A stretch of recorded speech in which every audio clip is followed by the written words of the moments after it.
বিশ্বৰ এজন ধনী ব্যক্তি বিল গেটছ তেখেতে কিতাপ পঢ়ি খুব ভাল পায় তেখেতে সপ্তাহত একোখনকৈ কিতাপ পঢ়ে আৰু গোটেই বছৰটোৰ হিচাপ কৰিলে তেখেতে অন্তত 50খন কিতাপ গোটেই বছৰটোত পঢ়ে তেখেতে কিতাপ পঢ়াৰ কেইটামান নিয়মৰ কথা কৈছে বা তেখেতে কিতাপ পঢ়াৰ কেইটামান ৰুলৰ কথা কৈছে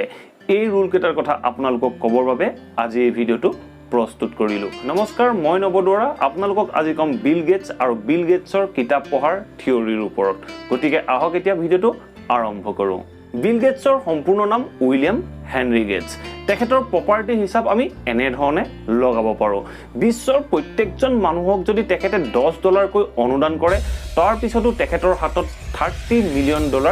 বাছি যাব বিল গেটছে প্ৰত্যেক 1 ঘণ্টাৰ পৰা 1.5 ঘণ্টাৰ ভিতৰত ইনকাম কৰে 16,53 লাখ ইণ্ডিয়ান কাৰেন্সিত বিল গেটছ যেতিয়া ট্ৰেভেল আদিত না যায় বিল গেটছে ৱাশ্বিংটনত থকা তেখেতৰ মেনচনটোত সময় অতিবাহিত কৰিছিল আৰু তেখেতে সেই মেনচনটো নিৰ্মাণ কৰিবলৈ ব্যয় কৰিছিল $127 মিলিয়ন বিল গেটছে সদায় ৰাতিপুৱা 7 বজাত শুই উঠিছিল আৰু প্ৰত্যেক ৰাতি 7 ঘণ্টাৰ বাবে তেখেত টোপনি গৈছিল তেখেতে বিশ্বাস কৰিছিল যে উপযুক্ত সময় হোৱাৰ পাছতহে এজন ব্যক্তিয়ে এটা ক্ৰিয়েটিভ মাইণ্ড পাব পাৰে বা এজন ব্যক্তিয়ে ইনোভেশন স্কিল পাব পাৰে বিল গেটছে যেতিয়া মাইক্ৰসফটত কাম কৰি আছিল সেই সময়ত বিল গেটছে নিজৰ টোপনি স্যাক্ৰিফাইস কৰিছিল তেখেতে কাম কৰি কৰি কামৰ টেবুলতে শুই পৰিছিল আৰু যেতিয়া সাৰ পাইছিল তাৰ পিছত আকৌ তেওঁ পুনৰ নিজৰ কাম আৰম্ভ কৰিছিল বিল গেটছে লগতে উল্লেখ কৰিছে যে তেখেতৰ আৰ্লি 30 ইয়াৰ্ছলৈকে তেখেতে কেতিয়াও কোম্পানীৰ পৰা ছুটি লোৱা নাছিল বা কেতিয়াও উইকেণ্ড মনোৱা নাছিল বিল গেটছ এনে এজন ব্যক্তি আছিল যিজন ব্যক্তিয়ে নিজৰ অফিচত সকলোতকৈ আগত গৈ পাইছিলগৈ আৰু সকলোতকৈ শেষত তেওঁ অফিচ এৰিছিল বিল গেটছে কেতিয়াও অফিচৰ পৰা ছুটি লোৱা নাছিল বিল গেটছে সদায় ৰাতিপুৱা শুই উঠি জিম কৰিছিল আৰু জিম কৰি থাকোতে তেখেতে ডকুমেন্টাৰী বা নিউজ বা এডুকেশনাল ভিডিও চাইছিল তেখেতে একে সময়তে নিজৰ শৰীৰৰ লগতে নিজৰ মাইণ্ডটোকো ট্ৰেইন কৰিছিল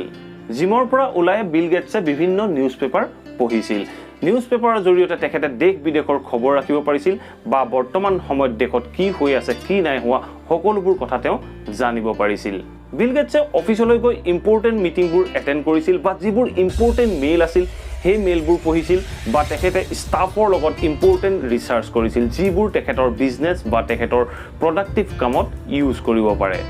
বিল গেটছে গধূলিৰ সময়কণ নিজৰ পৰিয়ালৰ লগত কটাব বিচাৰে নিজৰ পত্নী আৰু 3 সন্তানৰ লগত বিল গেটছে আবেলিৰ সময়খিনি অতিবাহিত কৰিব বিচাৰে আৰু তেওঁ ৰাতিৰ খাদ্য খোৱাৰ পিছত নিজৰ প্লেটখন সদায় নিজে ধোৱাটো পছন্দ কৰে বিল গেটছৰ দুটা হেবিট আছিল এটা হল কিতাপ পঢ়া অন্যটো হল টেনিস খেলা বিল গেটছে টেনিস খেলি খুব ভাল পাইছিল 2018 চনত বিল গেটছে ৰজাৰ ফেডাৰাৰৰ লগত ডাবলছ মেটচো খেলিছিল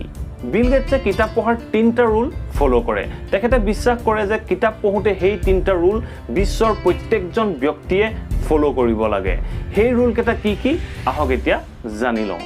ৰুল নম্বৰ 1 আপুনি কিতাপখনৰ মেইন পইণ্টবোৰ নোট কৰি যাওক আপুনি কিতাপখন পঢ়োতে আপুনি এটা কলম আৰু এখন কপি লগত ৰাখক আৰু কিতাপখনৰ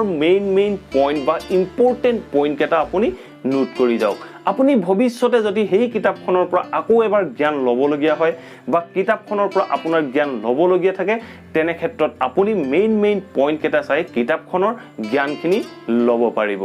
roll number 2 finish the book আপুনি যিখন কিতাপ পঢ়ে সেই কিতাপখন সদায় সম্পূৰ্ণকৈ পঢ়িবলৈ যত্ন কৰক কেতিয়াবা কিছুমান কিতাপ বোৰিং হয় আমি আধা পঢ়ি থৈ দিওঁ বা পিছত পঢ়িবলৈ মন নকৰো কিতাপখন বোৰিং আমি নপঢ়ো তেনে কৰা উচিত নহয় আপুনি কিতাপখন আৰম্ভণিৰ পৰা শেষলৈকে পঢ়ক তেখেতৰ মতে কেতিয়াবা লেখকে কিছুমান কথা কিতাপখনৰ শেষৰ ফাললৈহে উল্লেখ কৰে তেতিয়াহে বুজি পোৱা হয় যে কিতাপখনৰ আসল উদ্দেশ্য কি আছিল গতিকে আমি যেতিয়া কোনো এখন কিতাপ পঢ়ো বা কিতাপ এখন পঢ়িবলৈ আৰম্ভ কৰো তেনে ক্ষেত্ৰত আমি কিতাপখন আৰম্ভণিৰ পৰা শেষলৈকে পঢ়িব লাগে ৰুল নম্বৰ 3 আপুনি ডেইলি 1 ঘণ্টা কিতাপ পঢ়াৰ অভ্যাস কৰক আপুনি যেতিয়া জ্ঞান ল'বলৈ বিচাৰিব আপুনি যেতিয়া কিবা এটা বস্তু শিকিবলৈ বিচাৰিব তেতিয়া আপুনি ডেইলি 1 ঘণ্টা কিতাপ পঢ়াৰ অভ্যাস কৰিব লাগে আপুনি যদি ডেইলি 1 ঘণ্টাকৈ কিতাপ পঢ়ে আপুনি সেই কিতাপখনৰ পৰা যথেষ্টখিনি জ্ঞান ল'ব পাৰিব বা আপুনি নজনা কথা সেই কিতাপবোৰৰ পৰা জানিব পাৰিব গতিকে আমি প্ৰত্যেক দিনাই 1 ঘণ্টাকৈ কিতাপ পঢ়াটো খুব প্ৰয়োজনীয় আমাৰ জ্ঞানৰ পৰিসৰ বঢ়াবৰ বাবে গতিকে আশা কৰোঁ আপোনালোকে বিল গেটছৰ এই কাহিনীটো আৰু এই থিয়ৰিটো নিশ্চয় ভাল পালে যদি এই কাহিনী আৰু থিয়ৰি ভাল পালে প্লিজ ভিডিঅ'টো লাইক কৰিব আৰু শ্বেয়াৰ কৰিব আৰু কমেণ্ট কৰি মোক জনাব আপোনালোকে ভিডিঅ'টো চাই কেনে পালে আৰু আপোনাৰ ফ্ৰেণ্ড সাৰ্কেল বা আপোনাৰ ফেমিলিৰ মাজত ভিডিঅ'টো শ্বেয়াৰ কৰিবলৈ সমূলি নাপাহৰিব আৰু যদি চেনেলটো ছাবস্ক্ৰাইব কৰা নাই প্লিজ ছাবস্ক্ৰাইব কৰি ল'ব আৰু বেল বুটামটো দবাই অল নটিফিকেশ্যন অন কৰি ল'ব